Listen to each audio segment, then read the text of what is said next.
Now that we have discussed the different meteorological phenomena, it's time to talk about weather cycles. Large-scale synoptic high and low pressure systems move around the globe. A weather cycle is the changes in local weather and air quality due to one of these pressure systems, usually lasting 3 to 7 days. Forecasters need to understand how weather patterns transition and impact air quality for making long-range forecasts. Let's look at the evolution of a high-pressure system and how it affects PM 2.5. This first set of maps shows the conditions that typically lead to the initial buildup of PM 2.5. An upper-level ridge builds from the west as surface high pressure develops over the area, leading to stagnant conditions. This next set of maps shows the conditions when PM 2.5 concentrations peak. The upper-level ridge is right over the area, and the temperature inversion at this time is strongest. At the surface, the high-pressure system has moved to the east. The final set of maps shows the conditions that lead to the cleanout.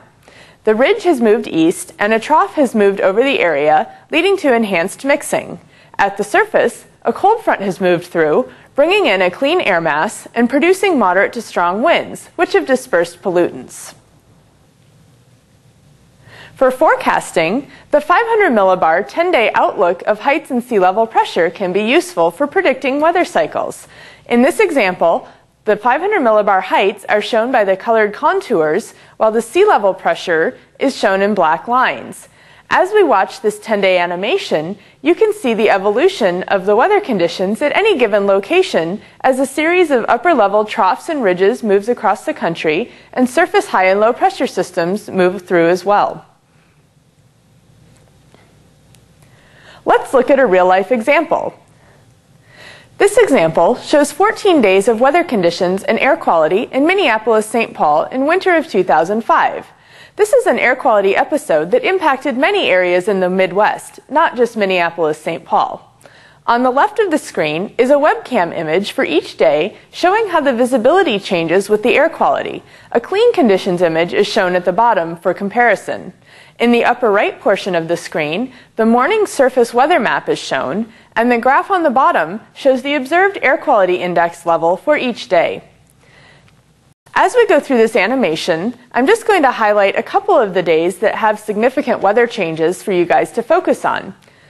On the 29th, a stationary front over the area led to stagnant conditions and rain showers, which increased the secondary PM 2.5 formation. By the 30th, the front dissipated and high pressure dominated, limiting mixing and dispersion. You can see the visibility is getting poor as the PM 2.5 concentrations increase.